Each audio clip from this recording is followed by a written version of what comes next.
Welcome to the Awakening Podcast. You can find all our episodes on awakeningpodcast.org. We're also on BitChute. And I have 4 other podcasts, and I'm also a podcasting coach. And they're the speaking podcast, the learn Polish, the meditation, and the crypto. And all can be found on bio.link/podcaster. Today, my guest, addiction interventionist, certified drug prevention professional, substance abuse counselor. Please welcome Bobby Newman. Thank you. Hi.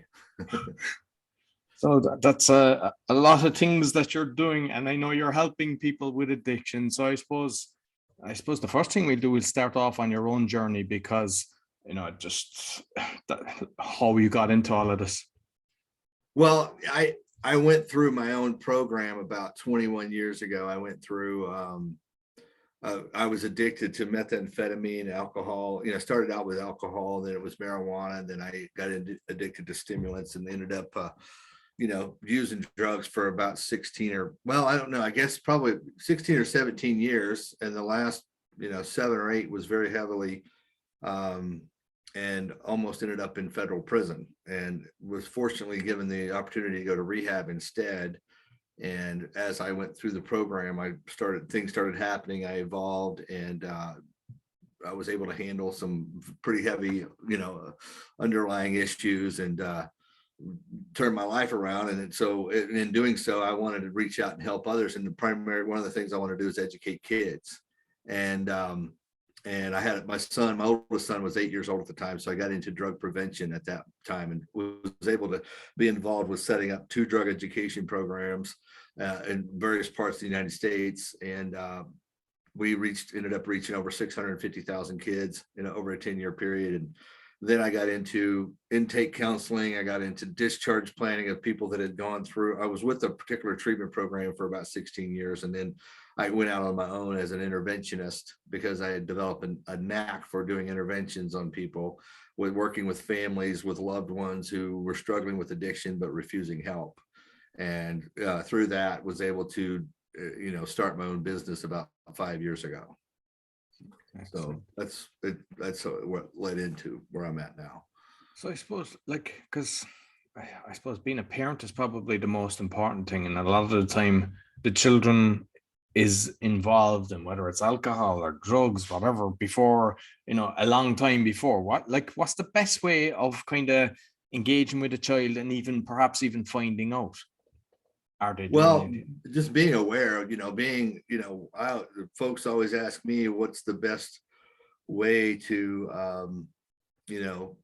mentor your child, or maybe be aware of what's going on with your child. And my thing is to, want to set a good example, where they want to model themselves after you in a good way.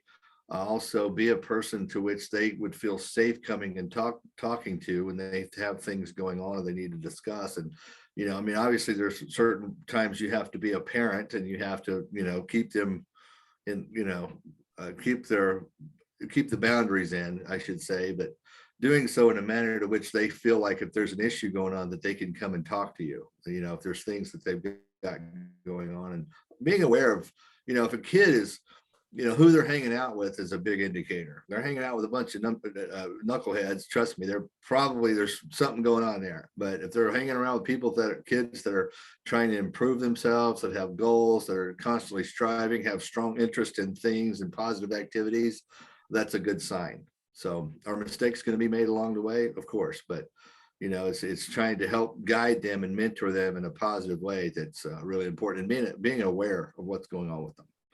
So. Yeah, I know that it was my mother was my saving grace, because loads of times she was preventing me from hanging around with different people, and one ended up in prison, another, there's plenty of them were alcoholics, and another died from drugs. So right. It's you have to kind of, and sometimes some parents, they don't even know who their kids are hanging around with, and it's you have to know everything. You have to know who these people are and what's going on in their household, and just be conscious. But so many people, they just kind of let they're happy the child is outside of the door, that they have peace, get on with their own life, and you need to take control.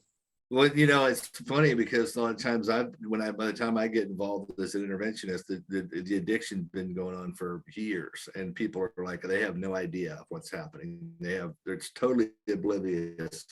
And when I walk in, I'm like, well, it's obvious that it's, to me, that this is, you know, it's glaring. And the fact that these folks aren't aware of it is quite amazing to me. But you know, me having the background that I do, I'm in tune with it. I'm not overly protective. I don't, you know, I don't want to be a helicopter parent. You know, I need, you know, kids need to make their own mistakes. They need to learn how to fix their own mistakes, things like that. But you know, I'm definitely going to be, like you said, I'm going to be aware of who's who. I even know all my neighbors. I mean, it's funny. Some communities you live in, people don't even know who their neighbors are. I know who all my surrounding neighbors are.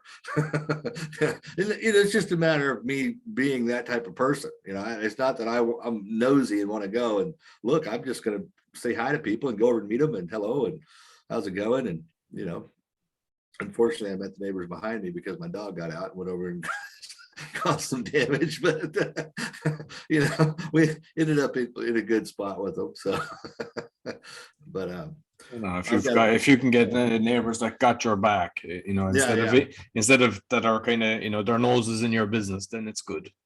Yeah, exactly. I'm sorry, I'm having to turn my phone off here.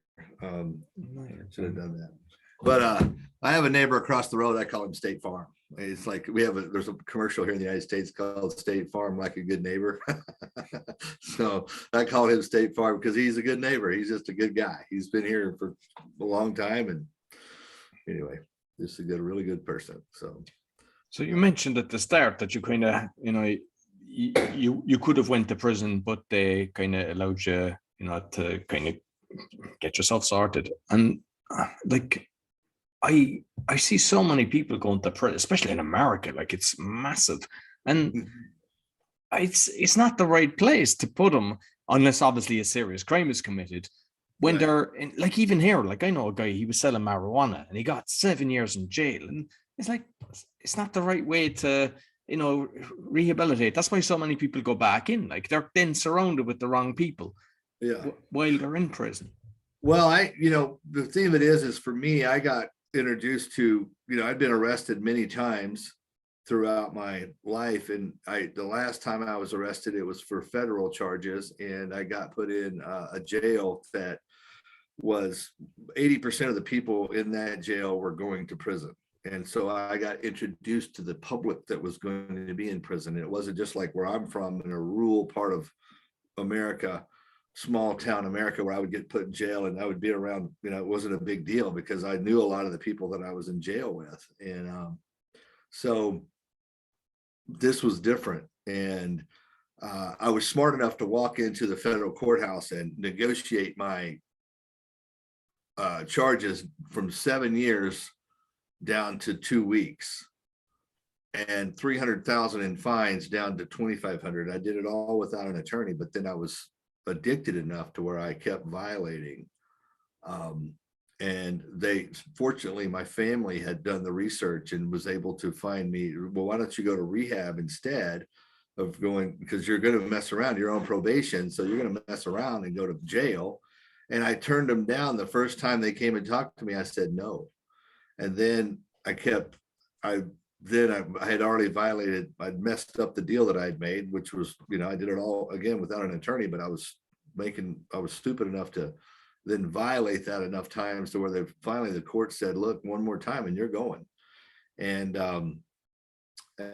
fortunately, I was able to have the mindset or the clarity of the moment of saying, well, you know what, maybe I should just take my family up on that offer.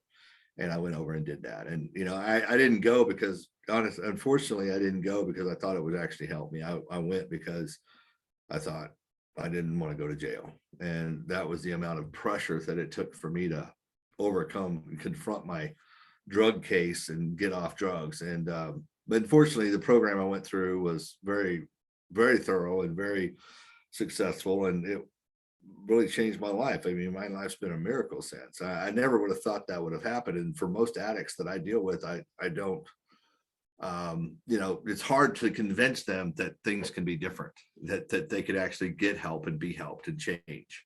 And then so there are always two things when I go and talk to them that I promise them. I say, there's two things that can happen here. One is you're going to feel better than you have, and who knows how long. And two is you're going to have a different outlook. The rest is going to be up to you, but I can promise you those two things will happen if you'll give it a chance. And most people want that. They want to feel better and they want to have a different outlook. So you can then motivate them to at least take that step to start the process. Was that kind of full time that you were inside in a place to kind of for rehabilitation, or yeah? And so what's going on in your head and what are they doing? Like, are you trying to fight it all along? What's the kind of journey while you were going through, recovering? Well, I went there because I remember the first day I was there, and they were, well, not the very first day, but within a couple of days, I'm doing an assessment and they're asking me why I'm there. And I said, well, I didn't want to go to prison. They said, well, is that the only reason you're here? And you're not here because of handling a drug problem. And I said, well, that's the reason I was going to prison, is because of drug problems. So I guess essentially, and they go, oh, okay, so you're here to handle your drug problem, and which is the reason you were going to prison, because their policy was, if you're there just to keep from going to jail, that this is not the right place for you. You need to be here to handle your problem, right? Which is, obviously your decision making and drug addiction and things. So, and I was like, oh yeah. So I remember that part. But then the key element for me was this particular program. I have a very strong nutritional support, and they were, I knew my liver was going bad, and I knew physically I was going downhill rapidly. So I thought, and they were, the very first component of that was to feel better. And so, and I wanted to feel better. It was the nutrition and food and sleep, and and they had a really thorough detox program that involved a sauna, and we were able to push all that stuff out of your system. And I wanted to do that. So as I went through that, I was eager about that. I'm like, okay, good. I want to do that. But then as I got later on in the program, I started confronting my own inner demons. And that's when I started pushing back, going, wait a minute, I can't do this. This part here is difficult. I'm confronting my own transgressions, my own wrongdoings, and that, the underlying things that I had been avoiding by doing drugs, and in doing, you do things, become a drug addict, you do things that you normally wouldn't do it's not your true self. And not that you don't take responsibility for your actions, because you do, but at the same time, drugs make you do things that you normally wouldn't do, and you become a person that you're not. And I felt terrible about it. When I came to, I was like, I went to a counselor, and I'm like, I feel terrible about these things. I used to brag about these things that I've done, and now I feel absolutely horrible. And, they literally had me list out all these things that I had done.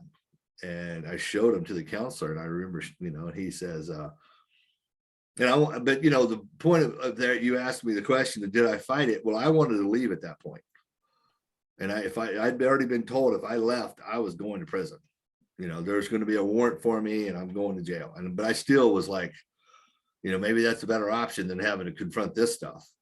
And so it took them a couple of days to get me, where I could, go back and deal with this stuff. And once I did, I felt so much better spiritually or mentally, however you want to state it. I just felt like a great big burden had been lifted off of me. I was like, I felt so much better. I was like, wow, I don't know what's happening here, but I feel, but as the process went, I actually remember going to the counselor going, man, I feel terrible about this stuff. I used to brag about it. I mean, it's like what you call street cred, these things that you do, the street cred. And I'm like, he says, well, the truth is that you should feel bad about it. That's some pretty crappy stuff. If you didn't feel bad about it, then I would think something was wrong with you. And I was like, I wasn't expecting to say that.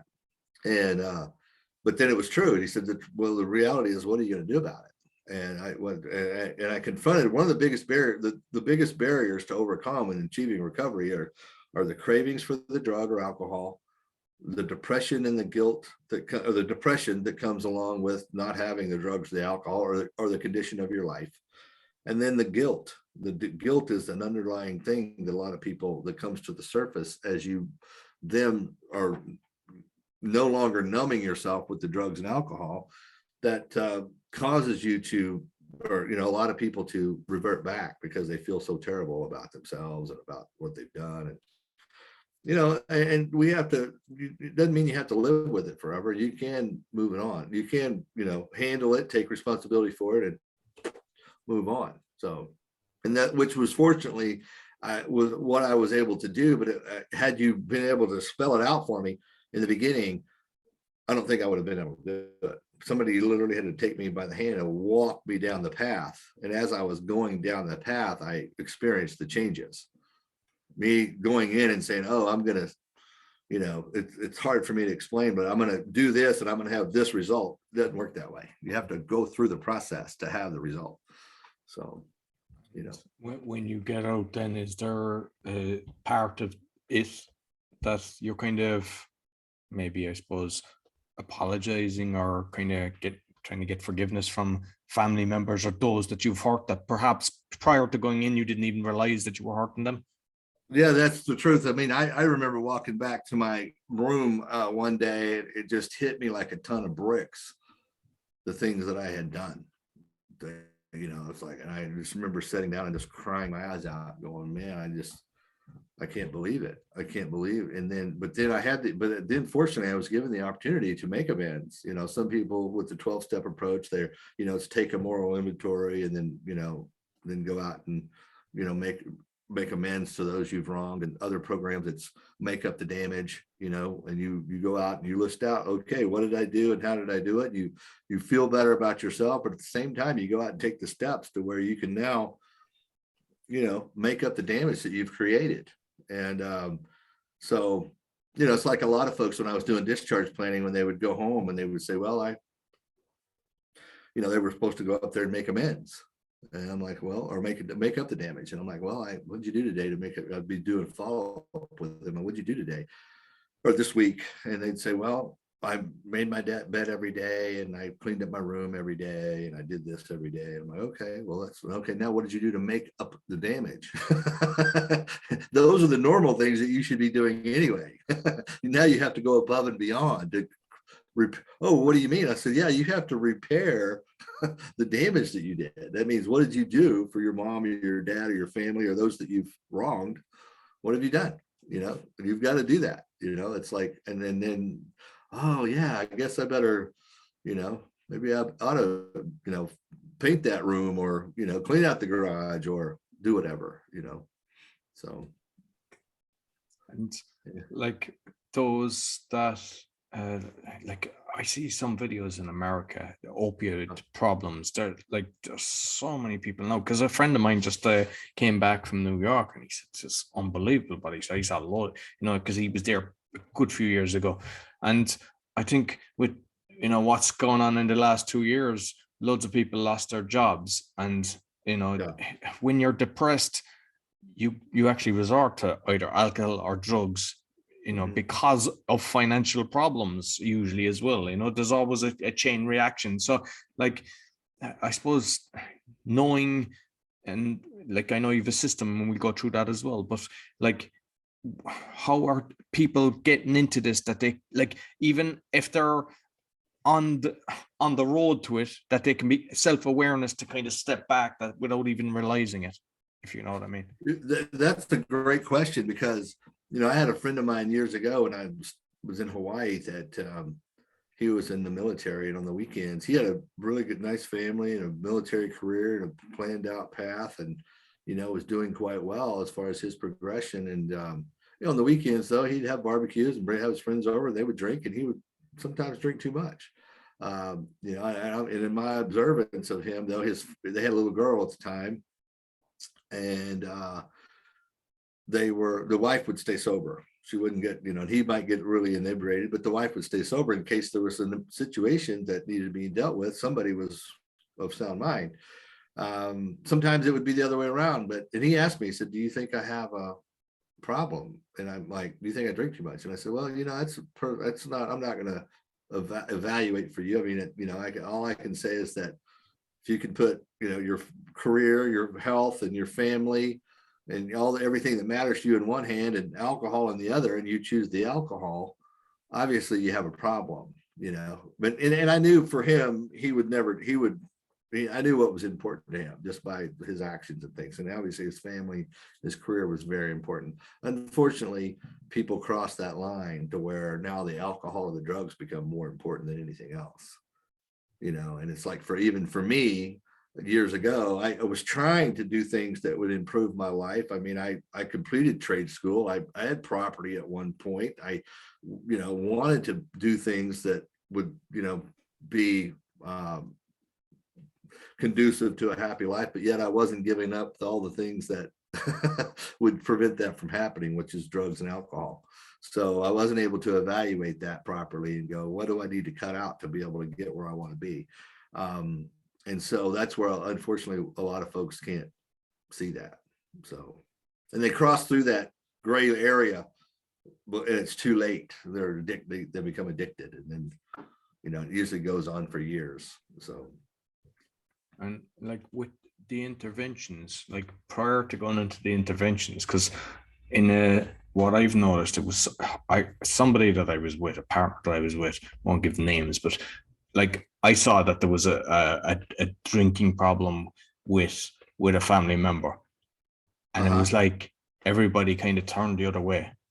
It's like, don't talk about the elephant in the room kind of thing. Whereas I was saying, we need to get help here. And it was like they all turned on me for doing that. I wasn't doing this in an aggressive way. I just wanted to, I realized this is a serious problem here. And so I presume you've come across that as well. And what should people do when it's kind of like, oh, we don't have a problem? Because there is that kind of thing as well. Like everybody wants to like make it look like we're normal. Right. Well, it's funny because that's true too. There's a lot of like family, the stigma of the problem, and and if the family is willing to confront the situation, and to what degree they're willing to confront. When people call me, I always there's 6 parts to doing an intervention that I've laid out for me, is that one is the decision. Like, your friend or whomever that was you're talking about, you saw there was a problem, but the people in the family, the family members, they didn't want to confront that. Sometimes people will call me and they say, oh, my sister or my brother or my whomever, but I'm like, so okay, so the first part is making a decision that you're going to do something. Right. And that means you're going to make a decision that I'm going to handle this come hell or high water approach. I'm going to do this regardless of the pushback that I get from the family, regardless from, I'm going to do something. But what we try to do is go, okay, so you've decided that you're going to do something. And then we're going to go to the next person. Maybe it's the finances. Maybe the person who wants to do something isn't financially capable of doing any paying for the resources that are needed, but there's a grandpa or a dad or somebody in the family that is. Well, then we got to find out who that person listens to, and then we got to go and convince that person of, hey, we need to help so and so, and it kind of has to. And I go through the family, work my way through the family to where I get everybody on the same page.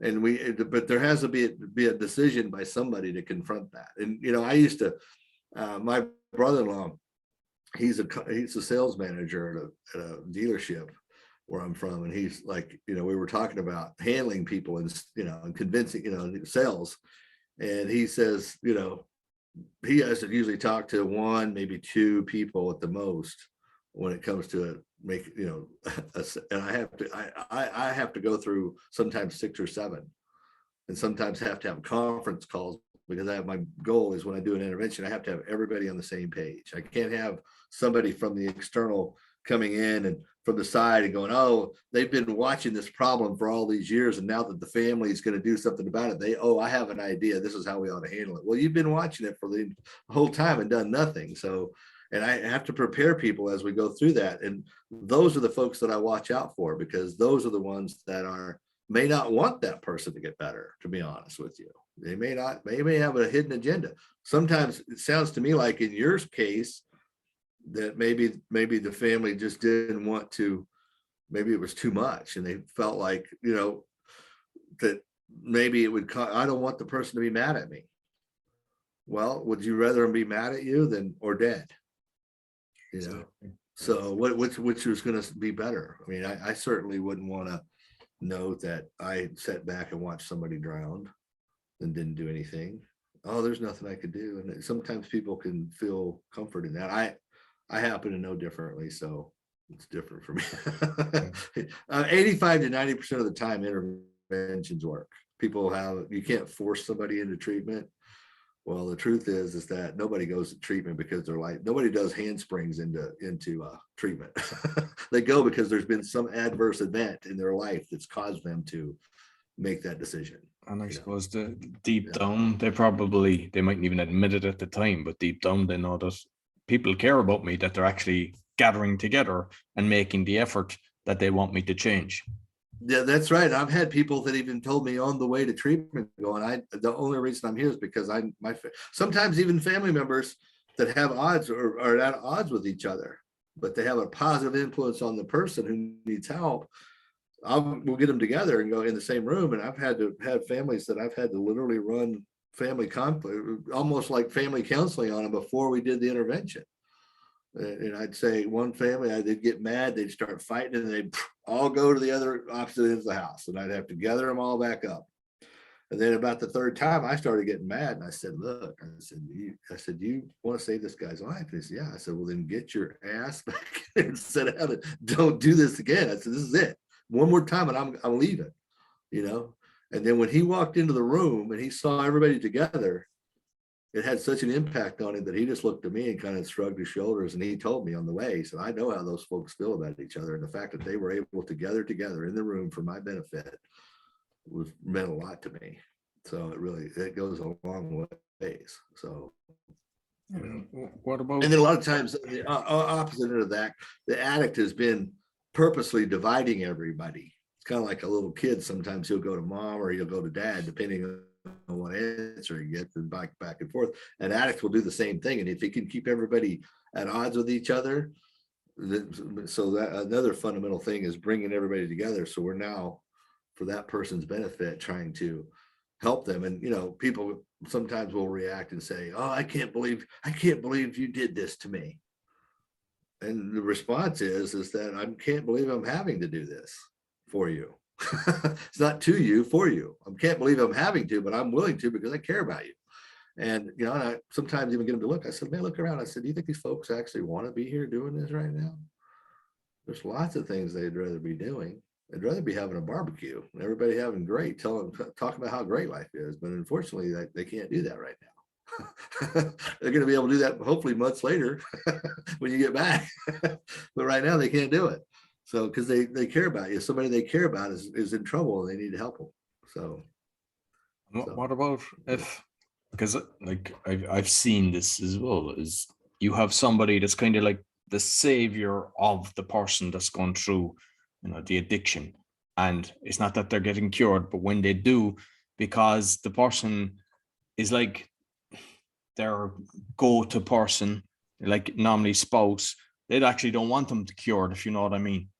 That they like that kind of partnership, which is strange, but I have seen in situations like that. Well, no, that's true. That's a very, very true statement, because even when I go in to deal with folks, they're not doing well. I know for a fact that person has somebody in their environment, either currently or in the past, that has had a negative influence on them or is influencing them negatively, And then they've chosen to solve that problem by using drugs or alcohol. And so I know that.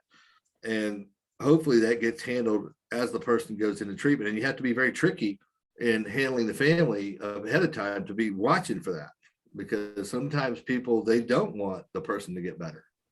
They want to have that control or whatever. Or maybe sometimes there's a marriage that happens and the person is, I'm speaking of one that recently, a person, the girl was a mother of 3 and a good mother, but she had an alcohol problem. She was also a nurse and had been, anyway, but her husband was a little bit of a person who didn't have a lot of self-esteem.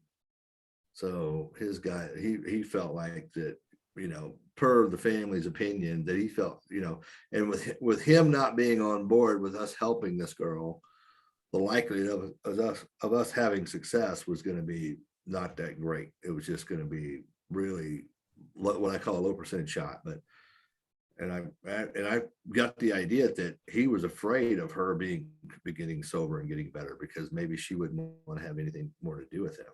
Maybe she would see him for what he really was, and then so that would get him out. So that you have that instance, and some people are truly, unfortunately, antisocial.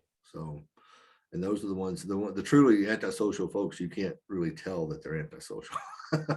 So, they're very covert about their goings on, their dealings, and the way they deal with people. So exactly. And I'm just curious that, because depending on the number of people involved, but you've got all different personality types. You've got the talkers, and you've got the kind of people that just kind of do what they're supposed to do and just kind of go along with the flow and everything. Yeah. Like, have you systems in place to stop the ones that can actually wreck it, even though they're from their heart, they're trying to help, but by just kind of jumping the gun?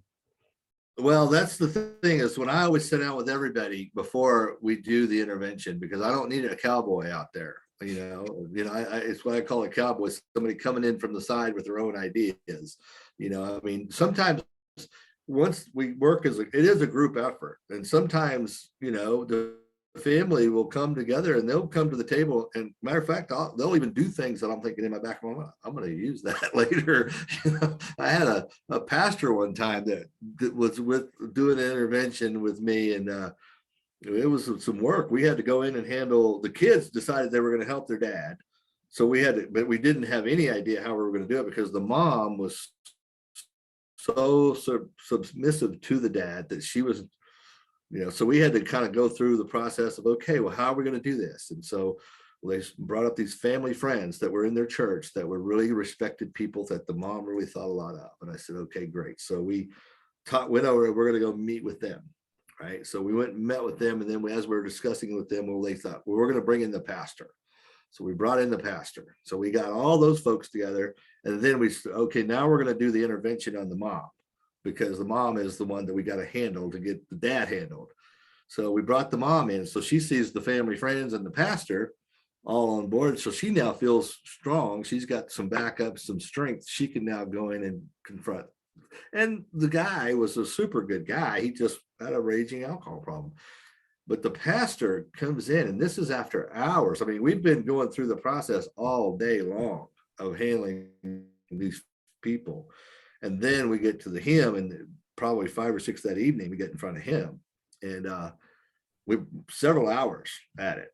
And the pastor and it was getting heated. It would get heated for a minute. And, I'd coached people on the do's and don'ts. It's okay to get upset, but you don't want to get out of control, because sometimes they try to push your buttons, and you can't let them push your buttons. You got to, it's okay to let them know that you're upset and you're mad, or, but you got to be controlled.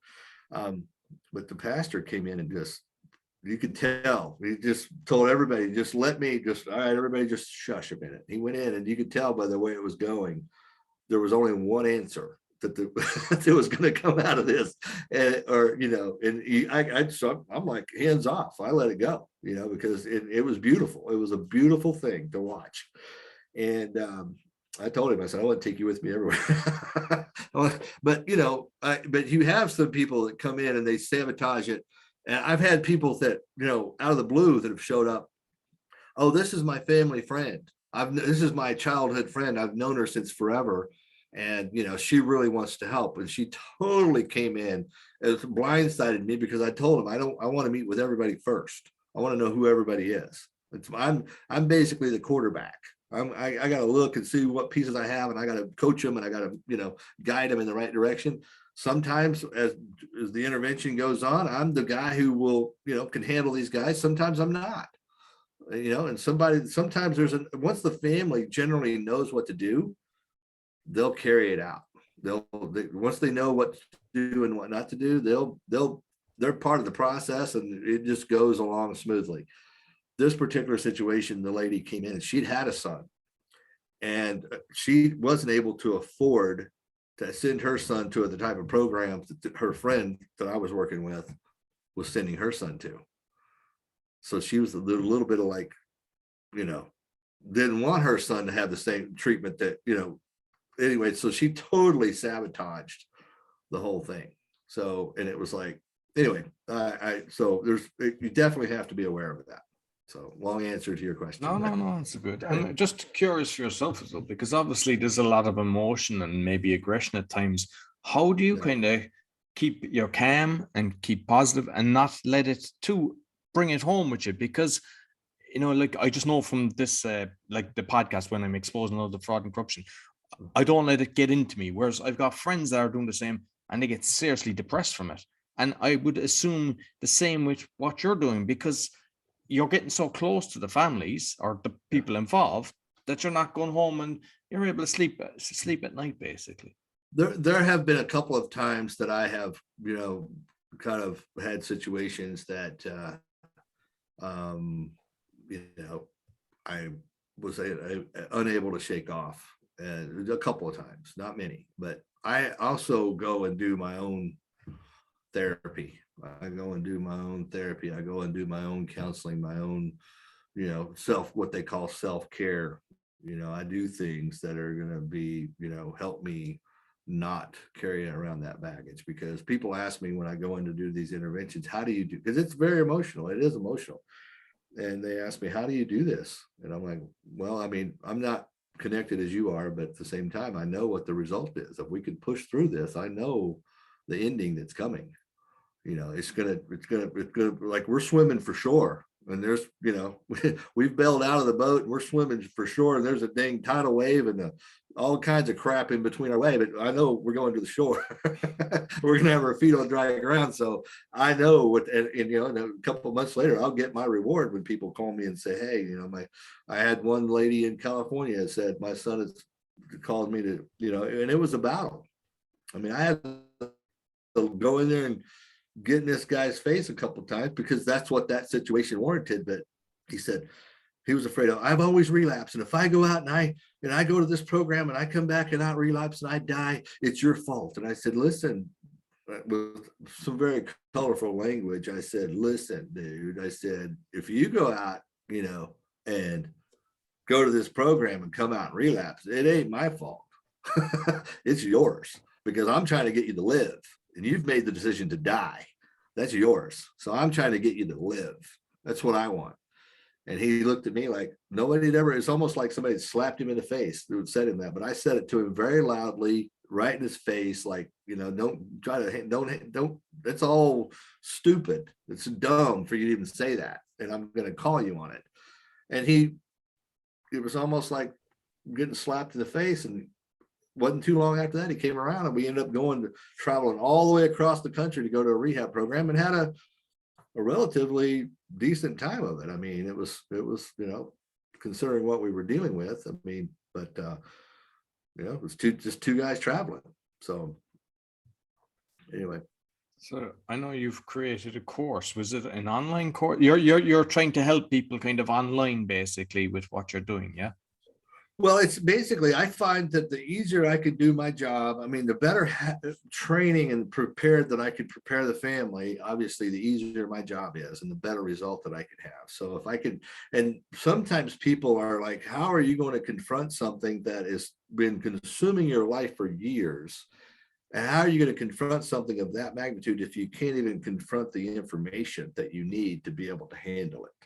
So for me, it's like, this is a kind of a testament of the people that I know I'm dealing with, regardless of the information that's in the course, which is very based on about 40 years of experience based between me and my colleagues.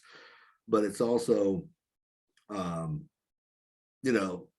being able to sit down and absorb the information and properly prepare yourself. Because if you're not even able to do that, the likelihood that you're going to be able to go in and confront and handle the situation is not very good. So, but it's also an inexpensive way. It can be pretty expensive for my fees, plus the expenses, and airplane costs and hotel stays and rental cars and things like that. Now I'm on the lower end of compared to interventionists in the country, and probably the most experienced that I know of. I mean, there's some other guys out there. There's not that many of us, but As far as, but this is the course is an inexpensive way to teach the family how to do the intervention themselves if they chose to do it. They would get the information on how to do it, the do's and don'ts. They would get pamphlets. They would get letter writing guides. They would also get a 1-hour consultation with me to be able to make sure that to help them make sure they're properly prepared. And I've had people do the course and then say, you know what, I think I can do this on my own. And I'm like, okay, as long as you have these elements in place and you've got this, and this going on, you probably got a good chance at it. Sometimes they feel like we've done the course and maybe we don't feel so confident now. You need to come in. And then we'll make a decision like that. But it's a very inexpensive way for them to be able to learn how to help their loved one. It's also, for those that can afford it, that have the problem, it's actually, a good way to they can take the responsibility. And I believe just from listening to another podcast that I listened that you were on, that it's basically some video modules that you've got that you're talking. Yeah. It's video modules. It's about an hour and 50 minutes of video. It's broken up into, I think, 12 or 13 different videos of 5 minutes, 7 minutes, 8 minutes on various topics. So basically covering all the. I literally I would set out and I wrote out an outline of a guide that I had. I had a 38-page guide that I would send people, and I never could get people to read it. And then so I cut it down to 7 pages of just basically the highlights, and I could get people to read that. So when I shot the video, people would say, the videographer, he just said, well, tell me about this. And I would tell him, and then he'd, okay, good. Now tell me about this. And I would tell him, and then it took us about 2.5 hours to edit, to shoot the thing. And it's about an hour and 50 minutes. So, he didn't have to cut out a whole lot, of that, of the content. So listen, I mean, it sounds all wonderful. And so how can people find out more about you and find the course? They can go to newmaninterventions.com, which is NEWMAN interventions with an S.com, or they can call 866-989-4499. And that's the state, so that would be 001 before that, if there's okay. Yeah, but that is a toll-free number. Yeah. So okay. Yeah. So no, listen, I love what you're doing, and I know just from being kind of more aware of what's going on in the world, there's a lot of people that there's a lot of alcoholism and drugs, and it's fairly rampant. And I don't think a lot of people are aware of how bad it is. And the more people like yourself that are out there helping people, and I know that your success rate is something like in near the 90%, which is kind of unheard of. Really, you've got a massive success rate, which is amazing. Thank you. And it's funny because I appreciate you saying that. One of the first things I want to tell people is that the most important part, the very first stage of doing intervention is having a program for the person to go to. If you do an intervention on somebody, once you get their agreement, you have to take them immediately. You can't wait a couple of days. You can't wait till the next day. They literally have to have a bag packed. You have to have the travel arrangements already pretty much pre-planned, and they just go right then. Right, preferably someplace away from where they live, because I want to keep them close because I want to go and visit. Well, guess who else is close? The drug dealer. So and the friends. So they start confronting those things, they can just leave. It's those fundamental things are important. So there's exact sequence of events that need to happen to be successful.